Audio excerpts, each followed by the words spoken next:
Jika dilihat dari historis pertemuan timnas Indonesia dengan Australia di laga-laga sebelumnya, inilah yang harus dilakukan oleh Indonesia jika seandainya Indonesia ingin menang di laga 16 besar Piala Asia ini. Mari kita bahas dari sudut penikmat sepak bola, bukan pengamat sepak bola. Teman-teman, alhamdulillah banget ya timnas Indonesia bisa masuk ke 16 besar dan nanti akan menghadapi Australia di laga 16 besar. Jika seandainya saya lihat permainan-permainan Australia saat bertemu dengan Indonesia, mereka itu selalu mengedepankan atau memanfaatkan postur tubuh mereka yang sangat tinggi. Karena sangat jomplang banget tinggi badan Australia dengan timnas Indonesia. Terutama di pertandingan sebelum-sebelumnya ya, saya sedang membicarakan historis ke belakang, masa lalu, bukan timnas Indonesia yang sekarang. Nah, dari beberapa pertemuan terakhir, kita harus akui timnas Australia jauh unggul dari timnas Indonesia. Dari segi ranking FIFA juga sangat jauh, tetapi bukan berarti tidak mungkin kita bisa menang melawan Australia ini. Nah, jika dilihat dari historis pertandingan sebelum-sebelumnya, entah itu pemain senior, entah itu kategori kelompok umur, mereka selalu menciptakan gol dan selalu membuat ancaman dari bola-bola atas. Karena begitu jangkung-jangkungnya para pemain Australia ini. Tapi sekarang kita tahu kalau kita mempunyai pemain-pemain yang jangkung juga. Ada Elkan Bagot di sana, jika seandainya Elkan dimainkan ya. Ada juga Rizky Ridho. Walaupun Rizky Ridho tidak mempunyai darah keturunan, tapi kita harus akui kalau posturnya cukup tinggi. Walaupun sebenarnya saya agak ragu juga jika seandainya Rizky Ridho main. Kenapa? Karena Rizky Ridho kemarin seperti agak gugup ya kalau melawan tim-tim besar. Terlihat saat melawan Jepang kemarin, kelihatan banget sepertinya Rizky Ridho gugup. Walaupun secara overall permainannya bisa dibilang bagus. Ada juga Jordi Amat yang walaupun dari segi postur, Jordi Amat ini tidak terlalu tinggi, tetapi dari segi pembacaan permainan, karena mungkin dia memiliki pengalaman yang luar biasa, itu lebih bagus juga untuk bisa mengantisipasi serangan-serangan long ball atau serangan-serangan bola lengkung atau bola-bola atlas dari lawan-lawan timnas Indonesia. Ada juga Justin Hubner di sana. Ada juga mungkin Ivar Jenner yang jika seandainya nanti membantu pertahanan. Ada Sandy Walsh juga, bahkan ada Sain Fatinama jika seandainya Sain Fatinama dimainkannya.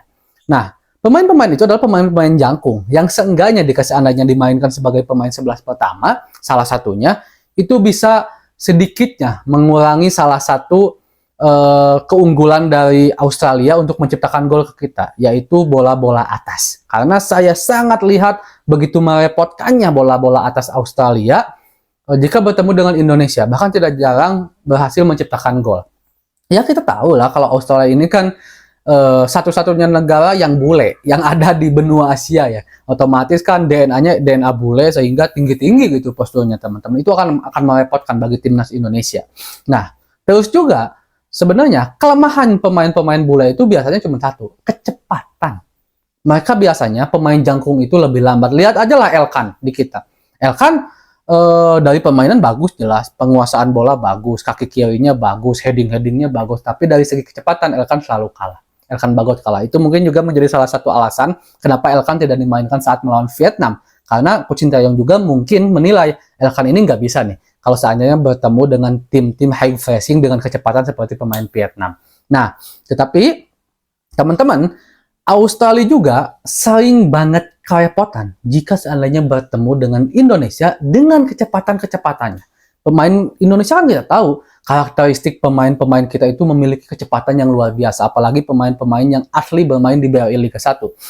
Sekarang kita punya Yakob, walaupun mungkin jika kita melihat dari dua pertandingan terakhir dimasukkannya Egy walaupun bisa dibilang nggak terlalu cepat sih, cuman dari segi stylish dan skill bisa dibilang cukup bagus Egy, tapi dari segi kecepatan nggak ada. Rafa juga dari segi kecepatan tidak secepat Yakob lah gitu. Nah, adanya Yakob ini harus bisa dimanfaatkan oleh Coach Sinteyong karena saya yakin Australia akan sangat keteteran jika mereka menghadapi permainan-permainan cepat dari timnas Indonesia. Dan ini pun juga tidak terlepas secara keseluruhan kita harus bisa bermain disiplin, kita harus bisa bermain rapat padu padat, kita harus bisa bermain tenang.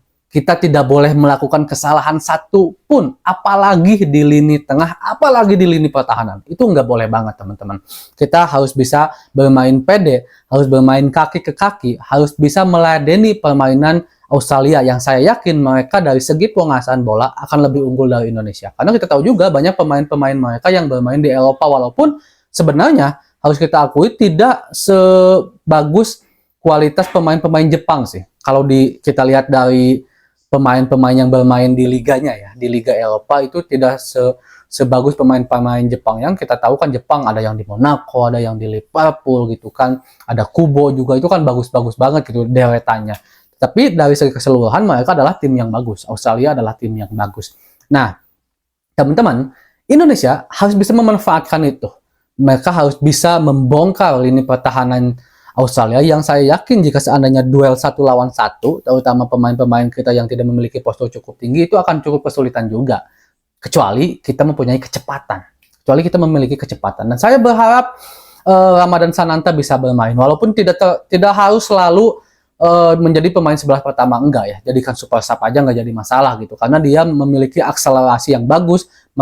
Dia juga suka ambil bola dari belakang, dribbling ke depan, lewati lawan, memiliki postur yang bagus, kuat juga kalau duel lawan 1, kita harus akui. Tapi kalau dibandingkan dengan Rafa, kita harus akui juga Rafa memang belum terlalu matang karena dia masih sangat muda, tetapi kualitasnya bagus. Bagi saya untuk striker yang ada di timnas Indonesia sekarang, hanya Rafa lah yang paling komplit menurut saya. Ya bukan komplit lah mungkin, tapi menguntungkan untuk timnas Indonesia karena dia kuat pegang bola. Itu penting tuh, kuat pegang bola. Karena ketika kita digempur habis-habisan, pemain belakang atau pemain tengah ngalirin bola ke depan, sebelum pemain yang lain berangkat ke depan membantu sebuah serangan, striker wajib bisa untuk mendelay bola, untuk reading the ball yang kuat. Entah dia pegang bola, entah dia kocet-kocet atau apa. Itu tidak dipunya oleh Dendi, oleh Dimas, enggak punya. Yang punya itu cuma Rafael Struijk. Sedikitnya ada di Ramadhan Sananta, tapi Ramadhan Sananta jarang mendapatkan kepercayaan, kita tahu itu. Makanya Rafa selalu menjadi pilihan, walaupun posisi aslinya sebenarnya Rafa ini sebagai penyerang kiri ya, pemain kiri, sayap kiri gitu kalau di ADO Den Haag-nya. Tapi tidak masalah, untuk saat ini cukup secara kontribusi cukup bagus. Nah, kita juga harus bisa memberhentikan awal mula serangan, yaitu dari lini tengah. Kita tahu salah satu pemain Australia kan ada yang cukup menonjol di lini tengah. Banyak juga, atau saya juga berpendapat sebenarnya jika melihat dari postur dan kualitas, seharusnya Justin bisa bermain di tengah di sini, diposisikan di tengah. Tetapi agak bingung juga. Maksudnya bingung tuh gini teman-teman. Kalau seandainya Justin bermain di tengah, lini pertahanan bisa dibilang keropos. Karena Justin benar-benar bagus ketika bermain di sebagai back, karena mungkin posisi aslinya. Tetapi kalau seandainya Justin bermain di tengah, secara gelandang positifnya, secara gelandang untuk memutus serangan dan berduel di lini tengah, dan ini dibutuhkan oleh tim yang memiliki gelandang untuk berduel di lini tengah untuk memberhentikan serangan lawan gitu. Justin bagus, tapi dari segi kreativitas untuk serangan timnas Indonesia secara keseluruhan itu nggak ada. Masih lebih baik Marcelino, makanya Marcelino dipilih. Nah, jadi sekarang agak bingung nih kalau Justin disimpan di belakang, kreativitas lini tengah Indonesia kurang. Gitu.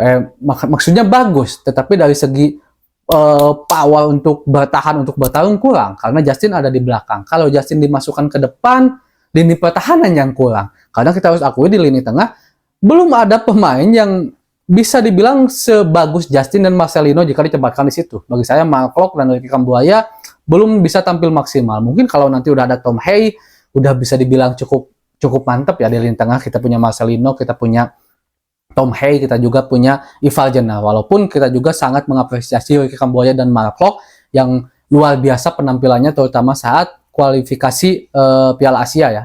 Bahkan mereka berjuang habis-habisan untuk meloloskan timnas Indonesia masuk ke Piala Asia sekarang. Kita juga tidak tapikan itu. Mudah-mudahanlah timnas Indonesia bisa memberikan yang terbaik. Intinya teman-teman dukung mereka. Jangan banyak caci maki, jangan banyak protes. Mudah-mudahan timnas Indonesia bisa memberikan yang terbaik, bahkan membuat sejarah baru dengan lolos ke fase berikutnya. Assalamualaikum.